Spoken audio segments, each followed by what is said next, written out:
Listening Practice Test. Please turn to Section 1 of Listening Practice Test. Section 1. Listen to the conversation between a Japanese student and a housing officer and complete the form. First, you have some time to look at questions 1 to 5.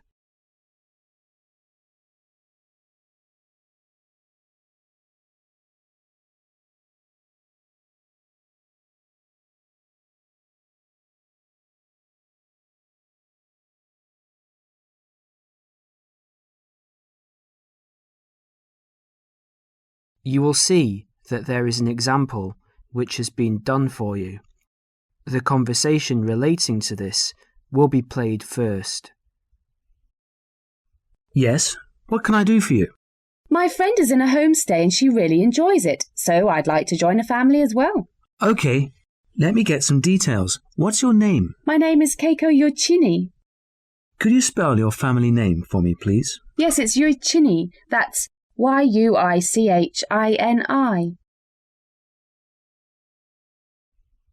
The student's family name is Yuichini, so that has been written on the form. Now we shall begin. You should answer the questions as you listen, because you will not hear the recording a second time. Now listen carefully and answer questions 1 to 5. Yes, what can I do for you? My friend is in a homestay and she really enjoys it, so I'd like to join a family as well. Okay, let me get some details. What's your name? My name is Keiko Yoichini. Could you spell your family name for me, please? Yes, it's Yoichini. That's Yuichini. And your first name? It's Keiko. Keiko.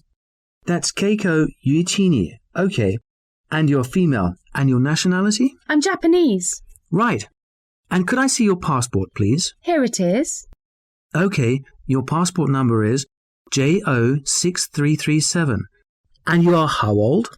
I'm 28 years old. Now you're living in one of the colleges. Which one? Willow College, Rome 21C. Right, 21C, Willow College. And how long are you planning to stay with Homestay? About 4 months, longer if I like it. And what course are you enrolled in? Well, I've enrolled for 20 weeks in the Advanced English Studies because I need help with my writing, and I'm nearly at the end of my first 5-week course.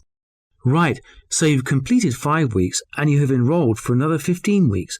That's about 4 months altogether. That's right, about 4 months. Before they continue their conversation, look at questions 6 to 10.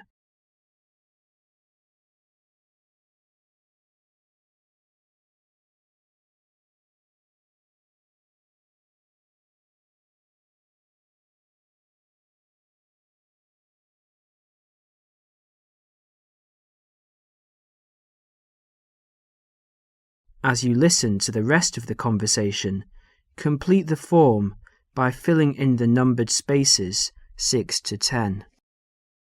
Okay. Do you have a preference for a family with children or without children? I like young children, but I like to be with older people. You know, I like someone of my own age. Okay. And do you smoke or drink? No and no. Would you mind being with a family of smokers? Yes, I would. I don't like smoking. I'd rather be with a family of people who do not smoke or drink.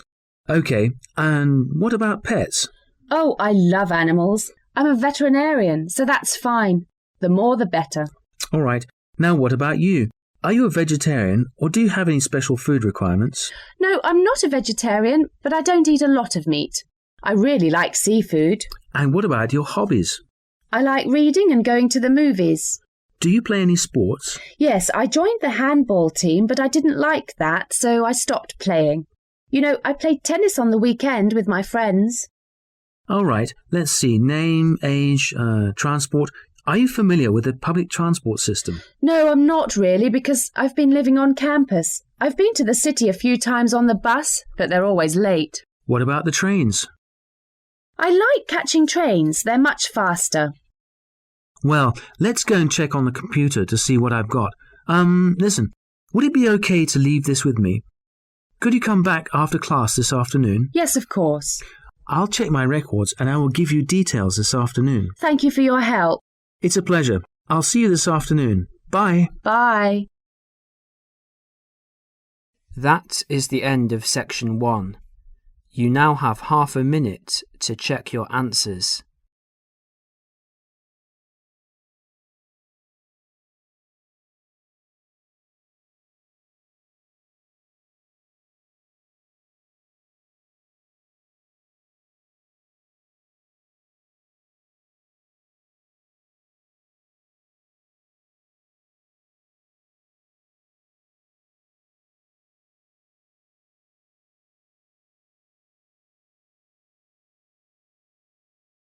Now turn to section 2. Section 2. You are going to hear a talk given by a tour guide about travel to Esnia.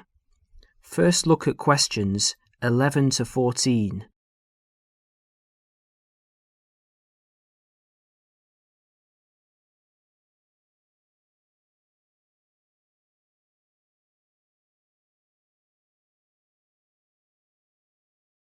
As you listen to the first part of the talk, answer questions 11 to 14. Hello everyone. As you know, this agency has specialized in tours and independent travel to Esnia for over 20 years. It's a magnificent place to visit, but it's not always as easy or as comfortable as it might be. So this tour is designed to help you handle the bureaucratic hassles and give you time and energy to enjoy the beauty of this breathtaking country. The first hassle is visas. Nowadays, Esnian visas are needed by almost all nationalities. The normal visa lasts for just 90 days, but a renewal is possible. It is worth leaving yourself plenty of time when applying, or I suggest, from experience, 2 months. That should do it. The latest confirmed price is £30, but it should be noted, and a lot of our regular travellers tell us that the price may change without notice and hold up visa processing. So ring up the Esnian embassy and check the price before sending out forms. Now, for those of you who are intending to take Esnia as part of a longer tour and want to wait till you get to another country, do remember that some Esnian consulates in neighbouring countries require you to provide a letter from your own embassy just to confirm your nationality. You can find a list of major embassies throughout the world in the student handbook on page 13. Oh, and one more thing.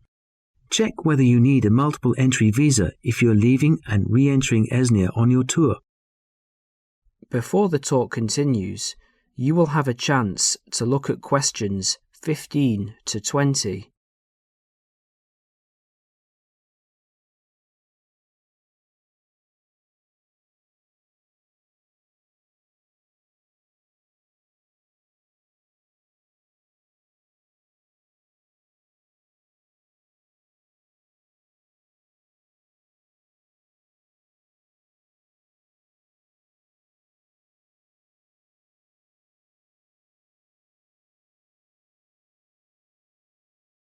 As you listen, complete the summary and answer questions 15 to 20.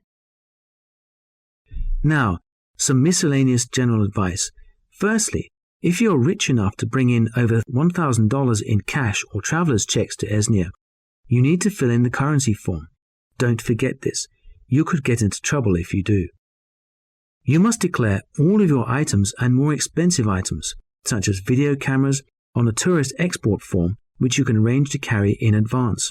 Regarding health regulations, although Esnia is becoming a generally healthier country with every passing year, neighbouring countries remain cautious with regards to health standards there, and therefore it is worthwhile carrying a health certificate.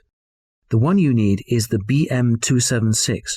Now all of you here are students, and there will be plenty of concessions for young people travelling in Esnia. The Esnian Transport Authority, for example, issues a special youth fare card which you can get in any railway station. Just show your international student card. Information about getting this is in the handbook, and give 2 passport photos. And by the way, because there is so much bureaucracy in Esnia, we advise you to take at least 12 passport photos with you. They're not always easy to get done there. Finally, a bit more about currency. Pounds won't get you very far in Esnia these days, so they're no good. we advise people to carry either yen or Australian dollars.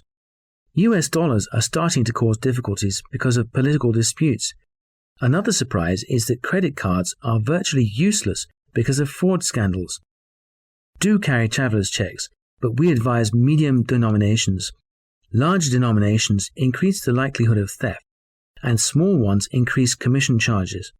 Now, as I mentioned earlier, this student handbook has a wealth of information. That is the end of section 2. You will now have half a minute to check your answers.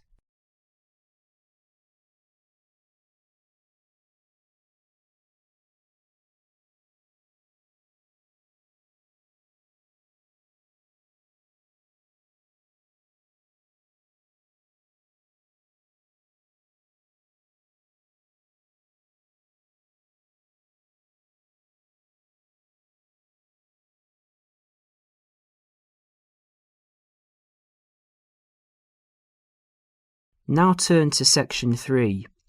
Section 3. In this section, you will hear a discussion about shopping habits. First look at questions 21 to 24.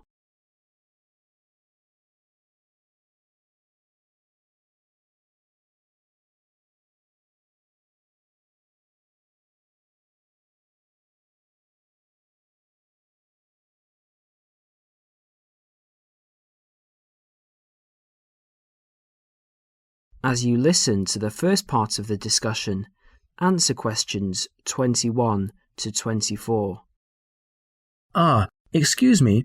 I wonder if you'd mind answering a few questions. You see, I'm doing a project. Fine, what's this on? Well, I'm looking at the people's shopping habits. Okay. Can I ask you, first of all, are you a student?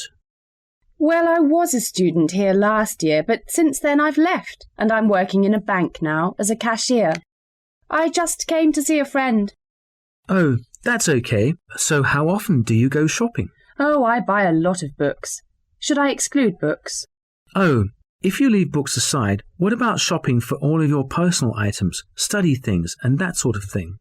OK, because I go to the supermarket almost every day, it seems the other things, I'd say, I tend to do it every other week. And do you spend the same amount each time? I guess so. I only have about £100 a month spare, so I'd probably spend about £50 each time. What sort of shops do you like best? The department store or the small retail outlets? Oh, I like big department stores, so everything's in one place. The weather's so bad, so it's a bit miserable trudging from one little shop to another. Great. What do you find most difficult to buy? What do you mean? Well, what do you have to really search for? What takes you a long time to find?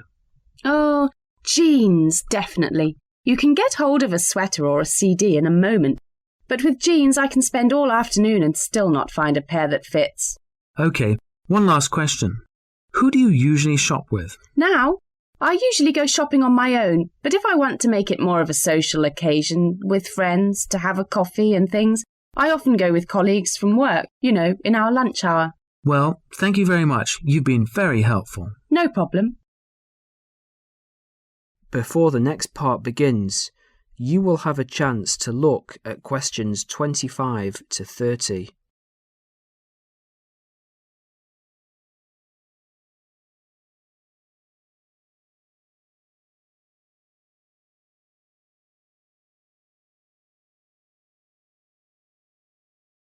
As you listen, answer questions 25 to 30.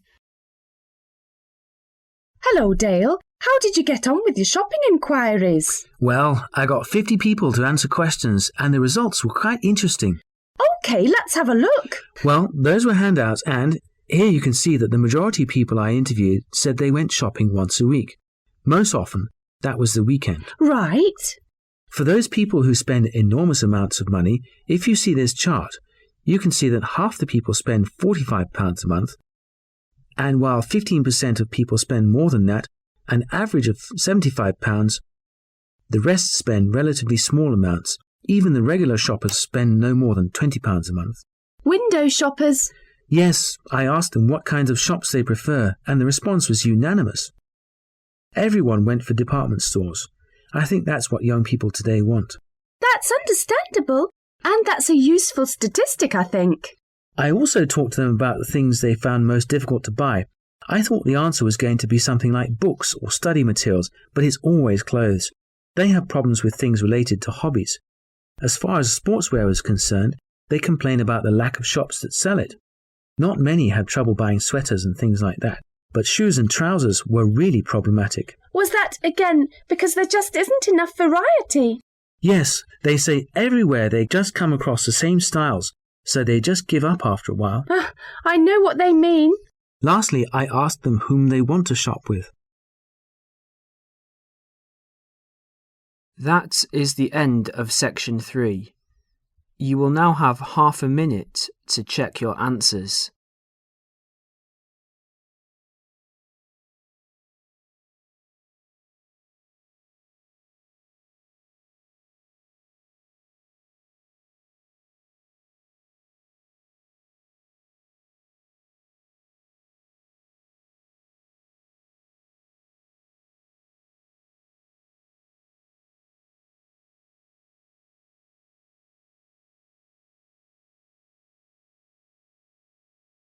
Now turn to section 4. Section 4. In this section, you will hear a lecture about study and answer questions 31 to 40. First look at questions 31 to 40.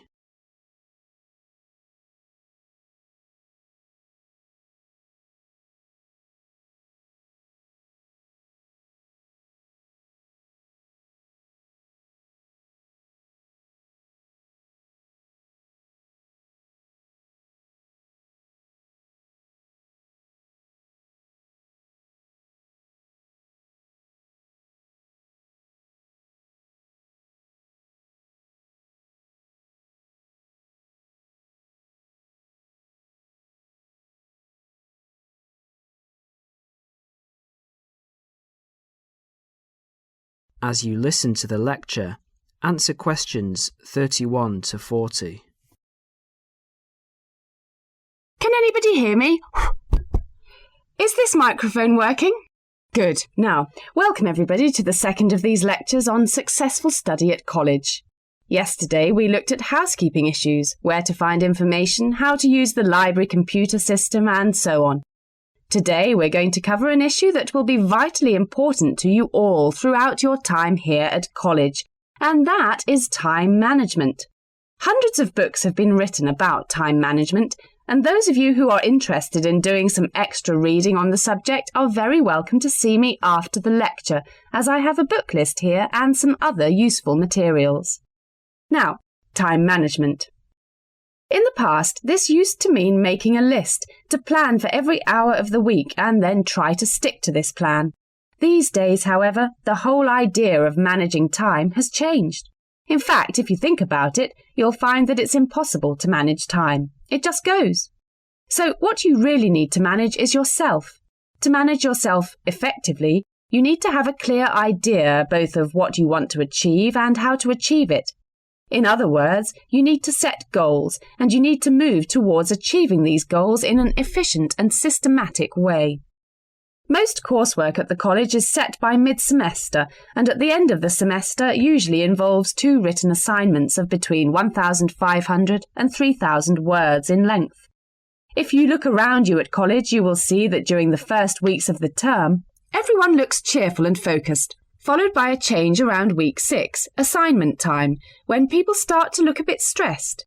The library reports that an increasing number of students become angry when books are not available. So what's happened? Has everybody become suddenly irritable and angry for no reason? Not quite. The reason is that people have not managed their resources well. They have not set priorities for reaching their goals and, as a result, some of them realise they are going to do badly with their assignments. This will not be because they lack intelligence or love of the subject. They will fail because they did not have a clear idea of what they have to do and how long it should take them. Let's step back a minute. What do we mean by establishing goals? Well, basically, it means deciding what you want to achieve. In other words, deciding on the results that you want to achieve. The students that I've mentioned found themselves very stressed, mainly because they have an assignment to do. But they did not fully think through the effect that this would have on their day-to-day life. There's an awful lot of spare time in a day. For example, if you manage to spend some of that time, even just 1 hour, on an activity that helps you with your study, that 1 hour could have a major impact in your course, particularly if you make it a regular habit. I'd like to ask you now to have a look at the planners in your information kits. You will see that there are 3, 1 term planner, 1 weekly planner, and 1 daily planner. The term planner is to help you get an overview of everything that you will need to do for the term. The weekly planner is to help you week by week, and the daily planner will help you with the really detailed planning. Before we go any further, I would like you to make a note in your daily planner right now. I want you to picture how you could make a major difference in your life by spending just 1 hour a day on some activities for the next term. Background reading, for example, or preparing a bibliography. Now imagine the benefit at the end of the term. The term diary and the weekly diary are the most important ones. However, a week is really the shortest time you have to establish an overview of your time for planning purposes. Now you need to set priorities for the term. Work out how you could achieve those priorities and the results that you desire. If you can get into the habit of planning like this, you'll soon find that you've actually had more time than before to spend on relaxation and other activities that you enjoy. Now let's share some of the ideas that you've come up with. I'll divide you up into groups to share your ideas. OK. That is the end of section 4. You will now have half a minute to check your answers.